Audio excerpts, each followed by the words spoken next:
નમસ્કાર, હું છું આશિષ દરજી. તમે જોઈ રહ્યા છો એસએમએ ન્યૂઝ. જોઈએ આજના સમાચાર. ધરોઈ ડેમ 80% ભરાયો.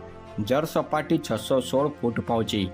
પાટણ, મહેસાણા અને બનાસકાંઠાના લોકોને આ વર્ષે પીવાના પાણીની સમસ્યા નહીં સર્જાય. મહેસાણા જિલ્લાના સતલાસના તાલુકાનો ધરોઈ ડેમ આજે 80% ભરાયો છે. ઉપરવાસમાં પડેલા વરસાદનું પાણી હજુ પણ ધરોઈ ડેમમાં જમા થઈ રહ્યું છે.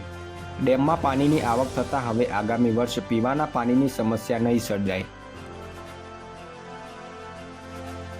વિસનગરમાં દર્દીને ભાજપના સભ્ય બનાવી દેવાના મામલે શહેર પોલીસ સ્ટેશનમાં લેખિતમાં રજૂઆત કરાઈ. દોષિતો સામે ગુનો દાખલ કરી કડક પગલાં ભરવા માંગ કરાઈ. વિસનગર સિવિલ હોસ્પિટલમાં બુધવારે પત્નીને કૂતરું કરડતા ઇન્જેક્શન અપાવવા ગયેલા દર્દીને મોબાઈલ નંબર માગી ઓટીપી માગી ભાજપનો સભ્ય બનાવી દેતા હોબાળો મચી જવા પામ્યો હતો. જે અંગે દર્દીના પતિએ વિડીયો બનાવી સોશિયલ મીડિયામાં વાયરલ કર્યો હતો. જે બનાવ અંગે લઈ દર્દીના પતિએ વિસનગર શહેર પોલીસ સ્ટેશનમાં લેખિતમાં અરજી આપી દોષિતો સામે ગુનો નોંધવા માંગ કરી છે. જેમાં તાલુકા કોંગ્રેસ પ્રમુખ વિજયસિંહ ઠાકોર, મહેસાણા જિલ્લા અનુસૂચિત જાતિના ચેરમેન મહેશભાઈ રાઠોડ, શહેર પ્રમુખ વિષ્ણુભાઈ દવે, પૂર્વ શહેર પ્રમુખ મનુજી ઠાકોર, માલધારી સેલ પ્રમુખ હેમુભાઈ રબારી સહિતના કોંગ્રેસના સભ્યો હાજર રહી અરજી આપી હતી. હત્યા કેસના આરોપીઓ હથિયાર સાથે કોર્ટમાં આવ્યા. મૃતકના સંબંધી હુમલો કરશે તેવી શંકાના આધારે હથિયારો સાથે ઘૂસ્યા. પોલીસે મહિલા સહિત 6 ઈસમોને રાઉન્ડ અપ કર્યા.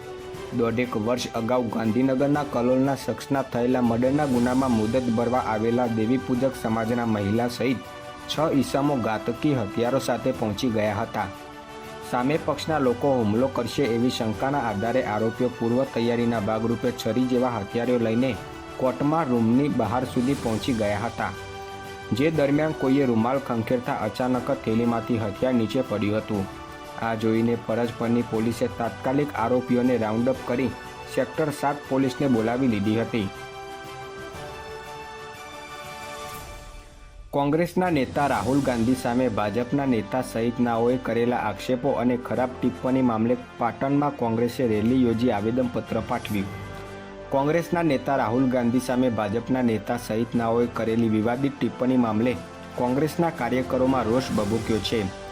આજે પાટણ જિલ્લાના કોંગ્રેસના કાર્યકર્તાઓ એસપી કચેરી બહારથી રેલી કરી ભાજપ વિરોધી સૂત્રોચ્ચાર કરી આવેદનપત્ર આપવા એસપી કચેરી પહોંચ્યા હતા. જ્યાં એસપી હાજર ના હોવાને કારણે એલસીબી પીઆઈ આવેદનપત્ર આપ્યું હતું. વધુ સમાચાર માટે જોતા રહો એસએમએ ન્યૂઝ.